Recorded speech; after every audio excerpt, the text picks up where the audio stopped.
In this session, we're going to talk about how we came to have life. How did we go from a non-living universe to having life on this earth?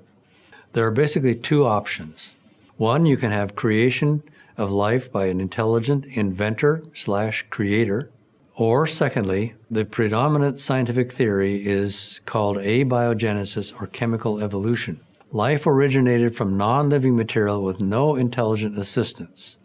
Now, how would that happen? If you don't have a creator, how do you get life? Charles Darwin commented, perhaps in some warm pond, compounds could combine, and that's how life originated. In the left picture, it represents what you might have in a pond with mud and water and pebbles. On the right, you see a living cell, which is a fantastically complex thing. It's actually, if you could combine a lot of chemical factories, that would be a cell. So is that a realistic explanation of how life could begin? So if there's no creator or intelligent designer, the origin of life would require several things. One would require that the process could only occur by a long series of random, undirected, rambling biochemical reactions. Number two, such a process would not have any information about what its goals are or what to do next. Number three, each random event would have to be the correct one to connect up with any molecules already there. Number four, the process would have to invent, notice I said invent, the thousands of tiny molecular machines in a living cell.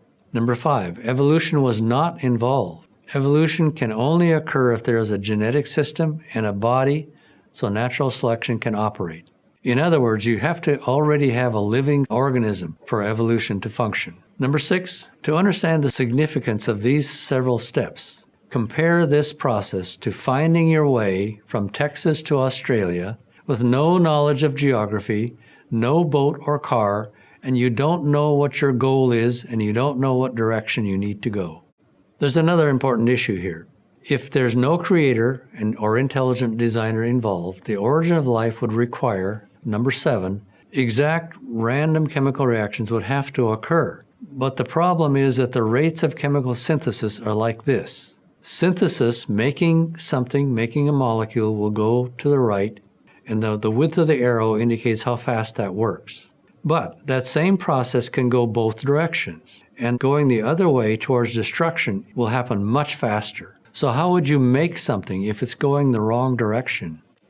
Abiogenesis is how many scientists believe life began. Under the philosophy of methodological naturalism, abiogenesis is the only acceptable explanation for the origin of life. But is this scientifically realistic?